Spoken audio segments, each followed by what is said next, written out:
Hello, friends, and happy hump day, everybody. Welcome to the June 5th, 2024 edition of CP Sports. As always, I'm your host, Chris, and I'm joined by my co-host, Mike. What up? What's going on? So the NBA Finals tip off tomorrow night, and Mike has pretty much manifested what's about to go down. Y'all should have believed me when I was talking about this, but back in March, I said Mavs going all the way to the finals, Luka Magic, and guess what? The Magic happened, and now they're going to be facing the Boston Celtics starting Thursday, June 6th. I think it's at 7:30 Eastern time. They are going to be having Game 1 in Celtics Arena. So, like every series, Mavs are on the road. So this time around, I think Mavericks are going to just show the world that they're the best this season, and I think they put them away in 5 games. That's what I'm saying. Yeah, I'm not exactly there at 5 games. And to be fair, you did say it. I did say that they were going to be a force as well, but that was like before. What was it, before the season had started, or was it right in the beginning of the season? I want to say in the beginning.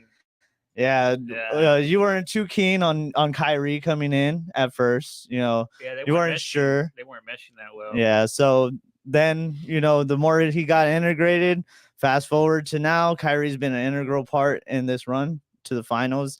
I know Kristaps Porzingis plans to be available for Game 1. He's been out since Game 5 of the Celtics' first round. He's looking forward to playing his former team in the finals, but when he was asked if he was 100%, Porzingis seemed a little weary, saying, quote, "I don't know. We'll see. Done a lot of work up until this point. Done everything needed to get back into playing shape. We'll see," end quote. Doesn't sound very promising there. I mean, if they ask him if he's 100%, he should just be like, "Dude, what do you think? I'm Porzingis. I'm never 100%. This guy's damaged goods from the get-go. He's going to be available, but I don't think he's going to be that much of a threat. I think he gets hurt again if he tries to play. I really think that he can't handle Gaffold or Lively. He's just too banged up. But he might pull through. But come on, this guy's glass. I mean, it's a possibility. If they want to beat them, I think they need Kristaps Porzingis because they could lock it down in the paint. But Kristaps Porzingis provides that coverage, at the 3 line and beyond. So I'm hoping he does come because it's going to be a hard-fought series. Boston had a fairly easy postseason, coming off of 9 days of analyzing their finals opponent. And coming into the postseason, Dallas was the 5th seed, and they went against a strong Western Conference. They went on to eliminate 3 of the top seeds, I believe. Yeah. The top 3 of the top 4 seeds. So Dallas has been doing their thing. My heart wants to say Dallas, but my gut wants to say Boston, but I'm going to have to go with Dallas in 6. I mean, you look at the paths that they both took. Celtics, they were in Candyland the whole time. They're just going around, strolling around, having the easiest path that I've probably can remember in a while. Every team they had faced had injuries. You look at Mavericks, they went through a gauntlet. They faced 3 teams that had more than 50 wins. That hasn't been done, I believe, since the Lakers. I think that they faced 3 50 game teams in the playoffs like that. Clippers, Thunder, Wolves, all of them are contenders. Mavericks beat all of them. So I mean, you look at that. There's no reason the Celtics should win. They already had their chance anyway. So Yeah, I get you on that. I know you were saying that the other day. You're just like, they've had their chances. Dallas now is in the fray, and Dallas is looking strong. I'm hoping Dallas does win. I'm scared that that Boston might pull it off, especially if Kristaps Porzingis does come back. We'll see what happens, though. That's going to be tomorrow at 7:30. Yep.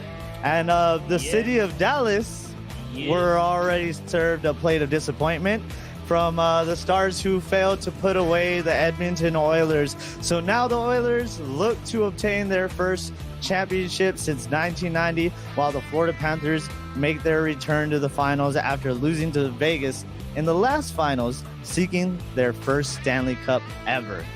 I think they take it then. They were back. They were here last year. They were just so close. Now they're back in the same position.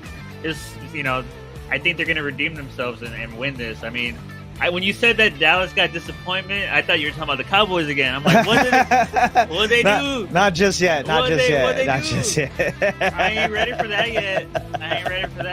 But yeah, there's some amazing stories going into this series. It's not going to be easy for either. Sergei Bobrovsky has his work cut out for him against one of the best in the league in Connor McDavid. But I'm going to have to put my trust in playoff Bob and say the Panthers take it in 7. Yeah, I mean, 7 probably going to be the way to go. They're both hungry teams. They both want to win. Probably going to be overtime every other game. I wanted to touch base real quick because there was disappointment in Dallas recently. Really tragic. Legend Larry Allen just passed away at 52 this past week. So rest in peace. Our thoughts and prayers go out to their friends and family on that one. Yeah, so this one will take place Saturday on the 7th. And speaking of Connor, the UFC 303, Conor McGregor and Michael Chandler press conference has been postponed. Conor McGregor tweeted out, in consultation with the UFC, today's press conference was canceled due to a series of obstacles outside of our control. I apologize to my Irish fans and fans around the world for the inconvenience and appreciate all your passion and support. I can't wait to put on the greatest all-time show in the Octagon. This fight's happening. I feel like it's going to happen. It better. There's a lot of works right now, a lot of stuff that, probably just get more eyes on the prize. Like, McGregor has the top gate in like top 5 of the UFC. He has like 4 of them, right? So everybody always wants to watch him fight. I don't see him not fighting Chandler. I did see that Ariel Helwani did have a update recently today, and he has full positivity pushing through that he's saying this fight is still on. So this guy, he's pretty good at what he does. I feel like he's not going to make that assumption unless he's, sure of it. Mm-hmm. So fight's going to happen. It's just a lot of drama, as McGregor likes to have anyway. So yeah, it was postponed pretty much last minute, the day of the presser. There's no reason provided for the announcement. Now ESPN seems to be kind of distancing themselves from the fighter, and UFC 303 pay-per-view has now been removed from the ESPN site. And now it seems that UFC made all of McGregor's free fights on YouTube private on their channel. So Michael Chandler's response to the cancellation was, "What do you do?" Question mark. I know it looks like McGregor camp. It was McGregor camp that canceled it. That's obvious. Everybody knows that. But I have no idea why. End quote. So now really there's really no clear rhyme or reason from anybody, and I feel like the UFC just needs to be transparent. I guess they don't want to say anything just quite yet. They don't want to jump to any conclusions. I think they're just gonna wait it out as long as they can, because they don't want people to start requesting refunds for tickets and stuff like that. So yeah, you're right. They're probably just gonna take it easy, day by day. See what's gonna happen. Well, since we're on the topic of UFC, and we saw 2 fights last week where we had some boxing and UFC. We're gonna get into the boxing portion here soon, and today's new segment coincides with both, and we'll get into what we like to call Hot Mic. You know what? I just want to say, this is just an opinion. It's just a take. It's something that's going to be, hopefully not used against me later. But I just wanted to touch back on the UFC. The last fight, it was Islam versus Dustin Poirier. It was a hell of a fight, a lot of back and forth. But things that got stifled was the takedowns, the ground game. And I know MMA, there's going to be that. There's going to be always that you have to look forward to as far as when you're a fighter, defend it, right? But at the end of the day, when you look at it, it's not marketable when you combine it, or not combine it, but when you compare it to boxing, right? Boxing, there's always going to be on their feet. People are going to always be swinging. There's going to be always, the risk of a knockout. But when you're on the ground, that kind of loses interest. I'm not saying that MMA is bad because of it. I'm just saying at a marketable place, it's not. People don't want to see that. People want to see someone get up, fight, not just someone lay on there for 5 minutes and then they get a victory, right? Hats off to Makachev, though. He did what he had to do, got the finish and everything. But at the end of the day, I'm like, this will be the reason why UFC or MMA doesn't prevail over boxing.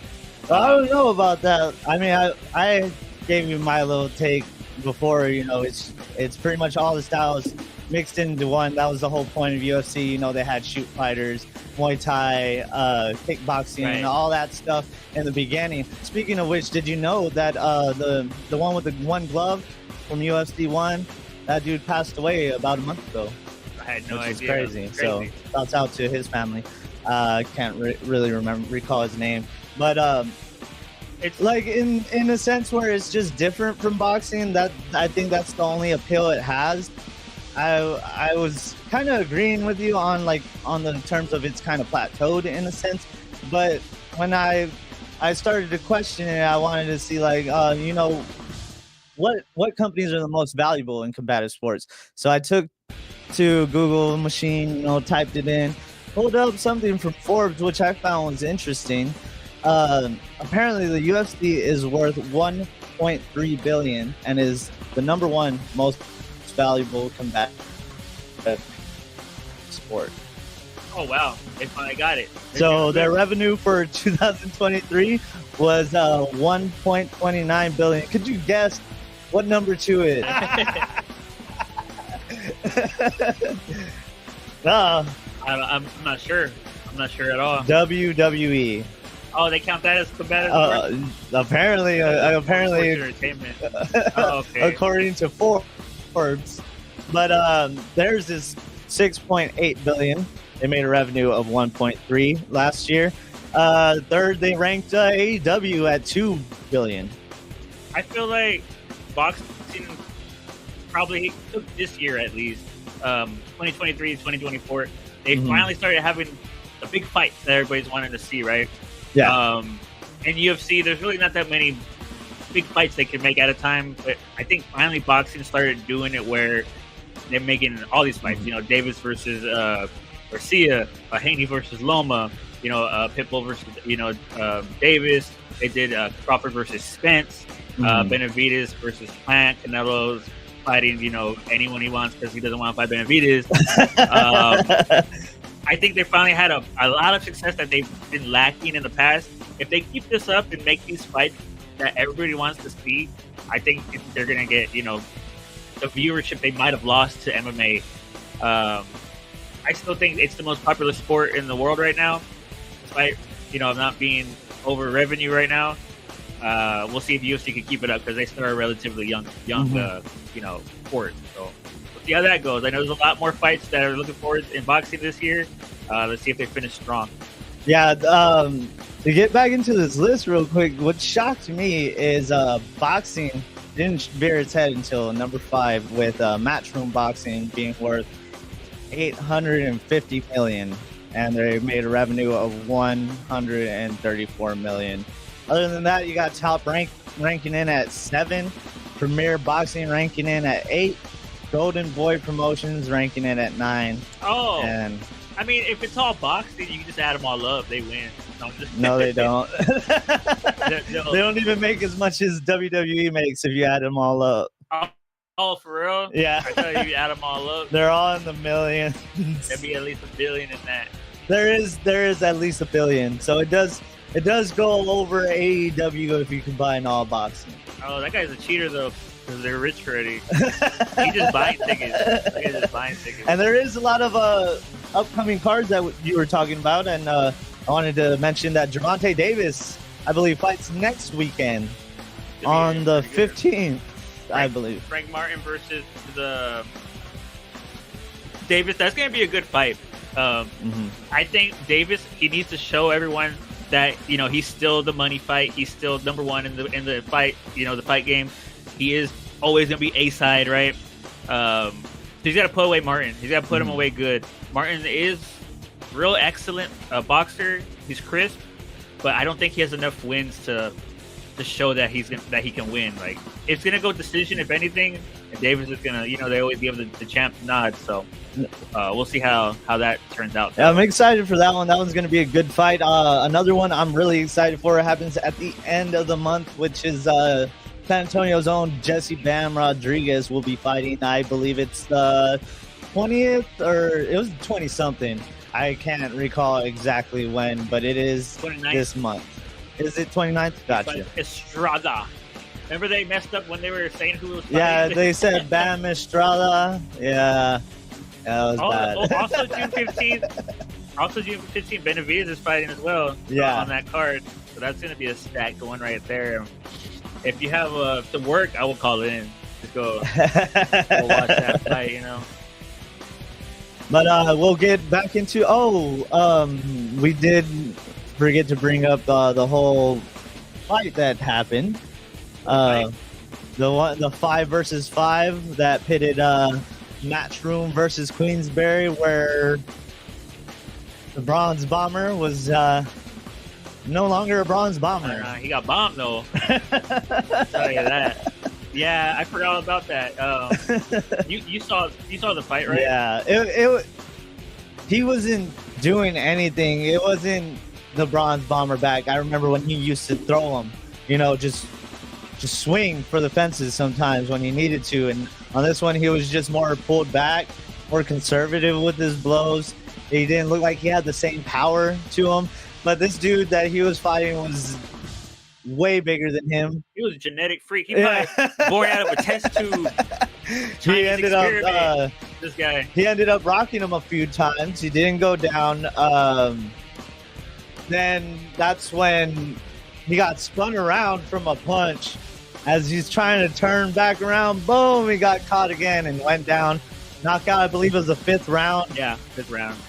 It was bad. I'm guessing he's going to retire after all. He was talking about it. If he did lose, we'll see what happens. It looks like it's going to go down that road where he retires. I mean, even Deontay's mom was saying that he should retire. Like, he's done a lot for the sport.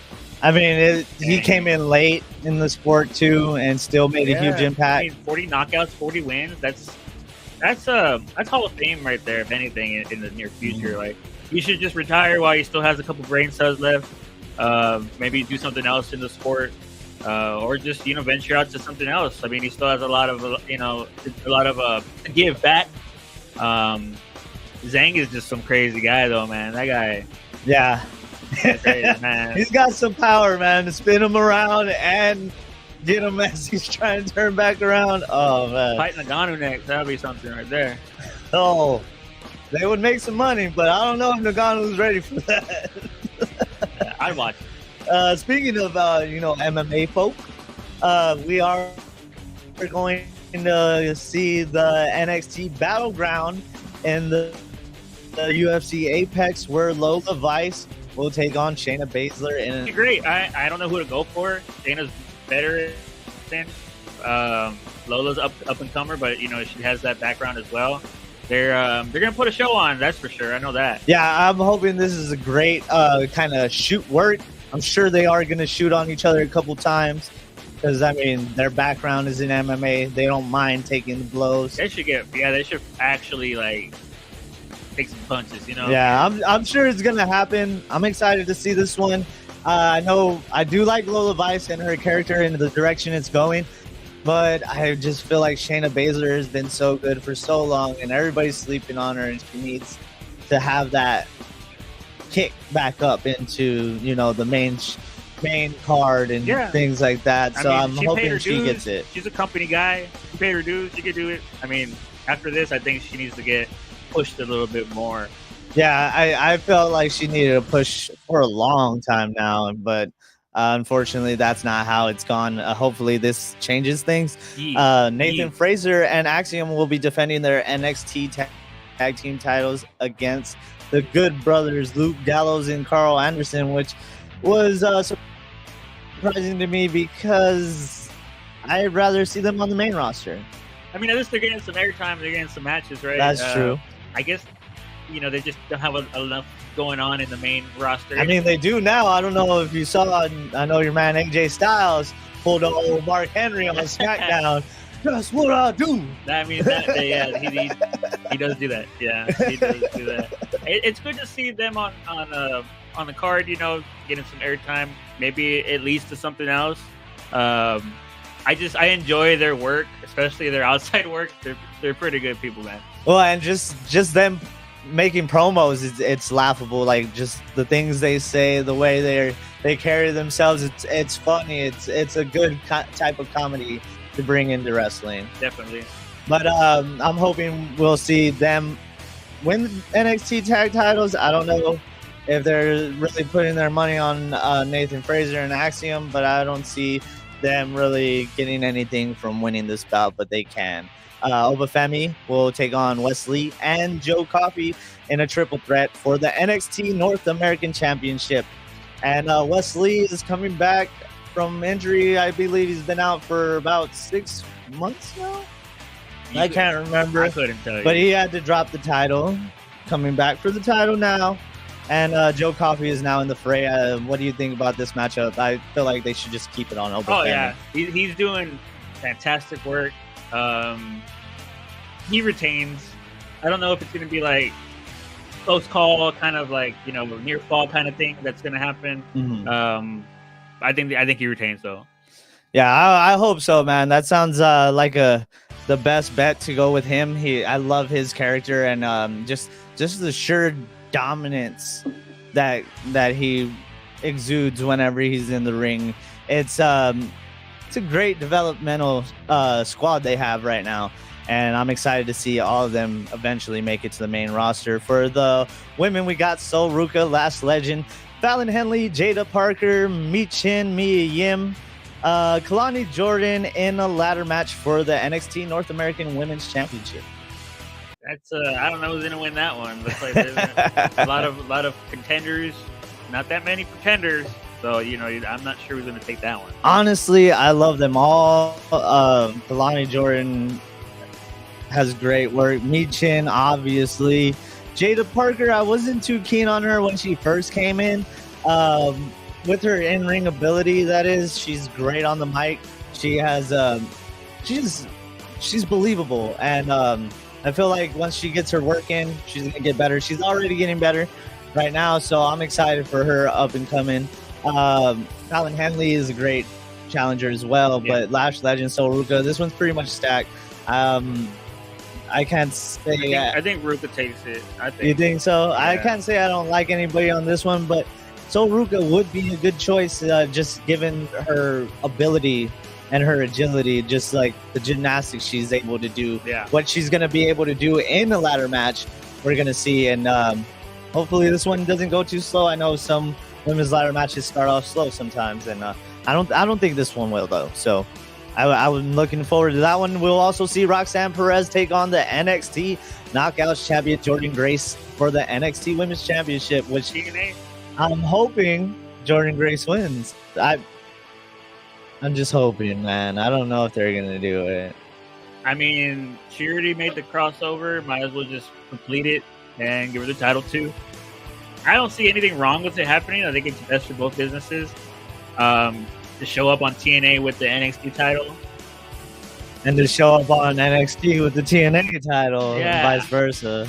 I mean, it's not like they could do it for a while. Maybe just have it for a little bit and then, see what to do after that. Yeah, I'm hoping somehow Jordynne Grace does get away with the title, brings it to TNA. They have a whole cross-promotion thing to where it's a kind of a versus TNA versus WWE or just NXT if they go that route. But I'm excited to see where they go with this. I know they teased that there's going to be more WWE talent showing up on NXT or NXT on TNA's Slammiversary. So we got that to look forward to. That's not until July, so I would imagine they do have some storylines leading up till then.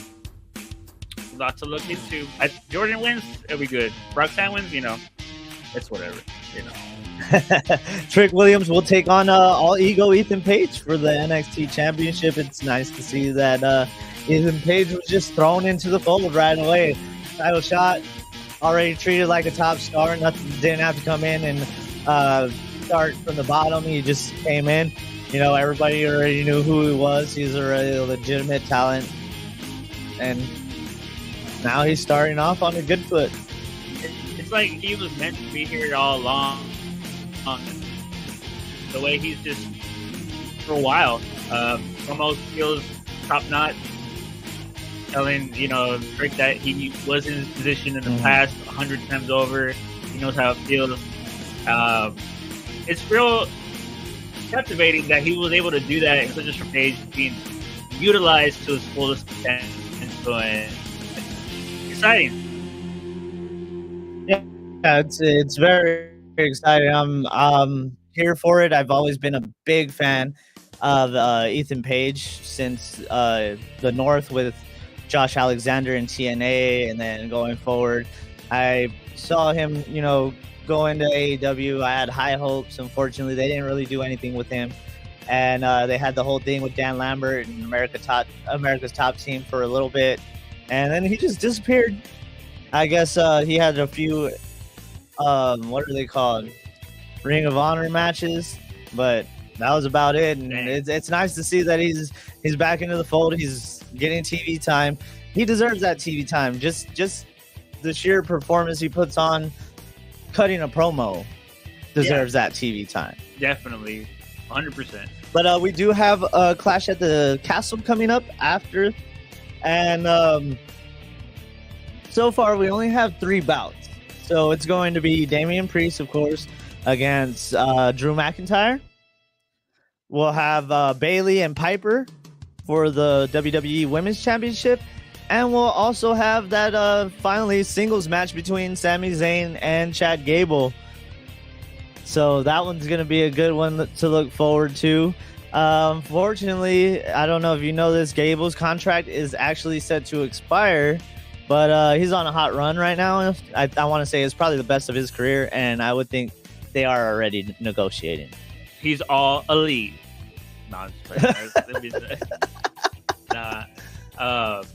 It's nice to see that Gable's, finally being used correctly. I don't think he wins though, but I think the story does continue. I think Otis might interfere in a bad way against Gable. I love the way they're teasing that. Yeah. They keep on teasing it, and it's like it's gonna happen, and then they pull it away from you and pull it away from you until they're finally gonna do it. I think it might happen, at this PLE, but we'll see. We'll see what happens. As far as the other matchups that you were telling me, McIntyre and Damian Priest. At his home again. He's done it before. He'll do it again. I don't see Priest losing the belt. He just got it. I mean, if anything, it's going to be interference or like a disqualification type. Priest thing. just has that look too, that he's just the top guy. Punk's going to probably interfere and McIntyre does the thing again. That's true. It's been a while since he's been on TV, so we're probably due for a Punk appearance. Although, Gable's contract is set to expire. Many set to expire as well. As previously reported, Becky Lynch's contract is expiring, and it said she'll be taking a break. Natty, Ricochet, Angel Garza, and his partner Humberto Carrillo's contracts are all coming up this summer. I would imagine they're going to work something out with them. They've been featuring all of these people on TV. I don't see anyone taking a break except for Natty with that whole Owen thing she's doing now. where she says enough is enough and it's time for a change. Oh yeah. I mean, good on you, Natty. Good on you, Natty. It's fine. As long as, you know, Becky, I'm glad you're taking a break. Take that break as long as you want. Take that break as long as you want. Oh, man. I'm loving the whole thing they're doing with Liv right now. Although, I got to say, it's good stuff. It's real good stuff. That storyline's probably number one right now, currently. It's just everybody wants to see what's going to happen. It's funny how Liv takes it off screen too. I saw a post from Dom on one of his posts. That's some good stuff right there. Yeah, she's playing the part well, and I think it's exciting, way more exciting than what Becky's ever done as champion. So this is just a good step in the right direction. Once Rhea comes back, it's going to be fireworks. I think Finn Balor somehow gets involved and it ends up with Liv instead. It could happen. You never know. I mean, there's all kinds of ways you could spin it. I'm hoping it's going to be something where Liv just ends up infiltrating the Judgment Day completely. Dang. I mean, they already teased, you know, Damian Priest breaking off for a while now. Is